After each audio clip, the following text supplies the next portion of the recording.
शहरी पर लगने वाले मेले में अच्छी खासी भीड़ रहती थी। साल में लगने वाले इस मेले का सभी गांव वालों को बड़ी बेसब्री से इंतजार रहता था। ठीक उसी तरह रमेश और उमा को भी इस मेले का इंतजार रहता था। उस रात भी दोनों देर रात तक खिलौने बना रहे थे। हम गरीबों के लिए तो ये नौ नवरात्रि और दशहरा में लगने वाला मेला किसी अवसर से कम नहीं होता। रामलीला मैदान के बाहर दुकान लगाने से जो हम गरीबों की बिक्री होती है, उससे हम गरीबों का घर कई महीनों तक चलता है। राम जी से बस एक ही विनती है कि इस बार भी हमारी अच्छी बिक्री हो जाए। हाँ हाँ, ऐसा ही होगा। भला आपसे अच्छे खिलौने बनाता भी कौन है इस गांव में? आप देखना जी, पिछले साल की तरह इस बार भी हमारी अच्छी बिक्री होगी। चलो उमा, अब काफी खिलौने बनकर तैयार हो गए हैं, अब सो जाते हैं। सोच रहा हूँ सुबह तड़के जागकर गांव भर में जाकर खिलौने बेचने निकल जाऊंगा। फिर शाम होने पर मेले में जाकर भी तो खिलौने बेचने हैं ना। वो दोनों देर रात काम कर थक हार कर सो जाते हैं। अगली सुबह रमेश सर पर टोकरी उठाए गांव में खिलौने बेचने निकल पड़ता है। सारा दिन धूप में भटकने के बाद रमेश शाम को मेले में पहुंचता है। वहां पहुंचकर वो हैरान रह जाता है। राम मंदिर के बाहर खिलौनों की बड़ी बड़ी दुकानें लगी होती हैं। अरे राम मंदिर के बाहर तो खिलौनों की बड़ी दुकानें बन गई हैं। कोने में बैठ जाता हूँ, कोई ना कोई ग्राहक तो खरीद ही लेगा। ओए, यहाँ से अपना टोकरा उठा और कहीं और जाकर बैठ। अब यहाँ पर बड़ी दुकानें लगेंगी, तुम यहाँ मंदिर के बाहर बैठकर नहीं बेच सकते। ये जगह खाली करो, यहाँ कोई भी खिलौने वाला नहीं बैठेगा। पिछले कुछ सालों से तो हम मंदिर के बाहर ही बैठकर अपने खिलौने बेचते हैं। अरे पहले बेचता होगा, अब नहीं। अब हम इन दुकानों का किराया देते हैं, इसलिए मंदिर के बाहर तुम नहीं बेच सकते। जगह खाली करो, यहाँ कोई भी खिलौने वाला नहीं बैठेगा। सारे खिलौने वाले इधर उधर चले गए। रमेश चिंता में पड़ गया।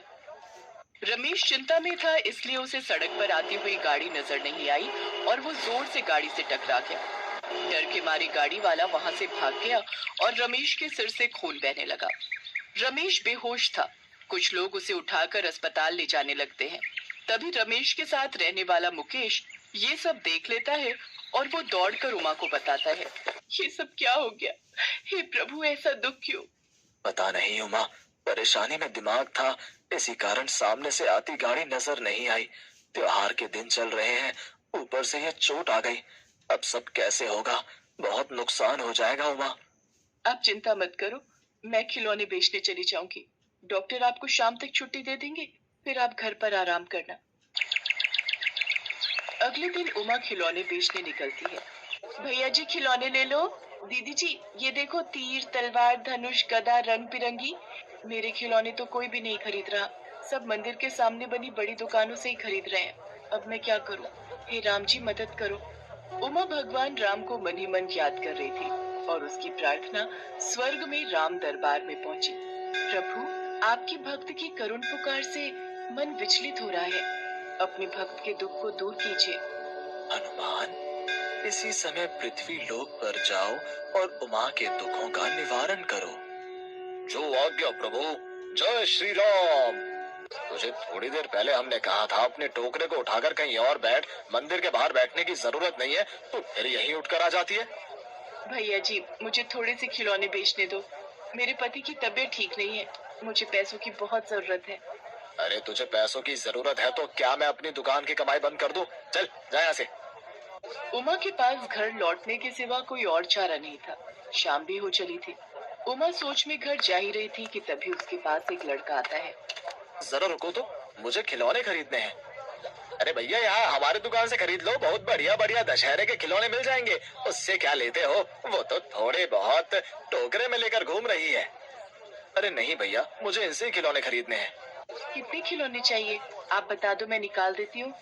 मुझे तो 50 गदा चाहिए, 50 तलवारें और जितने भी खिलौने हैं सब 50-50 दे दो, और बाकी और भी ऑर्डर है। इतने तो मेरे पास है भी नहीं। ओ भैया, इधर आओ, मैं तुम्हें ऑर्डर पूरा करके देता हूँ। मैंने एक बार कह दिया ना कि मैं इनको खिलौने बोल चुका हूँ।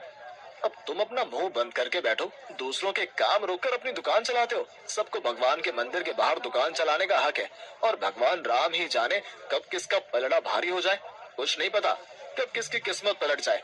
आप ये 50,000 रुपए एडवांस रखो और दशहरे वाले दिन सभी खिलौने बनाकर यहाँ राम मंदिर में ले आना। दशहरे के मेले में यहाँ आए सभी बच्चों को हमारी तरफ से मुफ्त में ये खिलौने बांटे जाएंगे। उमा वो रुपए लेकर खुशी खुशी घर चली जाती है और उमा घर जाकर सारी बात रमेश को बताती है। रमेश ये सुनकर हैरान रह जाता है कि उन्हें खिलौने बनाने का इतना बड़ा ऑर्डर मिला है।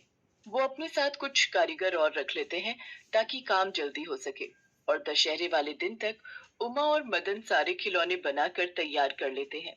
सुनो, आपने 2-3 दिन से बिल्कुल आराम नहीं किया। अब आप दवाई लेकर आराम करो, तब तक मैं ट्रक में ये सारा माल राम मंदिर पहुंचा कर आती हूँ। उमा ट्रक में सारे खिलौने लेकर राम मंदिर पहुंचती है। आपने दशहरे के खिलौने बहुत बढ़िया और मजबूत बनाए हैं। किशोर बेटा, अच्छा, इन्होंने मंदिर के लिए खिलौने बनाए हैं। नमस्ते बहन जी। नमस्ते। ये मेरे पापा हैं। पापा, पुजारी जी बिल्कुल ठीक कह रहे थे। इनके हाथों में अद्भुत कला है। इन्हें ऑर्डर देकर हमने बिल्कुल ठीक किया। कौन से पुजारी? मैं कुछ समझी नहीं। अरे इसी राम मंदिर के पुजारी जी, जो यहाँ के सेवादार हैं। तभी राम मंदिर के सेवादार पुजारी जी आ जाते हैं। नमस्ते रोशनलाल जी, कैसे हो? बड़े दिनों बाद मुलाकात हुई। और बेटा किशोर, क्या हालचाल है? पुजारी जी, हम तो आपको 2 दिन पहले ही मिले थे। आपने ही तो हमें इनके बारे में बताया था। जो दशहरे के मेले के लिए खिलौने बनवाने थे, वो इन्होंने ही तो बना कर दिए हैं। मैंने बताया था, पर मैं तो आपको बहुत दिनों के बाद देख रहा हूँ। हे प्रभु, मुझे इतने वर्ष हो गए इस राम मंदिर की सेवा करते हुए, पर आपके कभी दर्शन नहीं हुए। आपकी ये कैसी लीला है प्रभु? सब लोग हैरान रह जाते हैं। उन्हें यकीन हो जाता है कि हो न हो, उमा पर भगवान राम की कृपा हुई है। जब ये बात रमेश को पता चलती है तो वो भी उमा के साथ राम मंदिर जाता है और दशहरे की पूजा करता है। शाम के समय रावण, कुंभकर्ण और मेघनाथ के पुतले जलाए जाते हैं। मेले में आए सभी बच्चों को उनके द्वारा बनाए खिलौने बांटे जाते हैं। इस घटना के बाद किशोर और उसके पिता उमा और रमेश को खिलौनों की फैक्ट्री खोलकर दे देते हैं। भगवान राम, माता सीता और हनुमान जी स्वर्ग में आसन पर विराजे मुस्कुरा रहे थे। उनके आशीर्वाद से उमा और मदन की जिंदगी बदल जाती है और उनके पास अब किसी भी चीज की कोई कमी नहीं थी।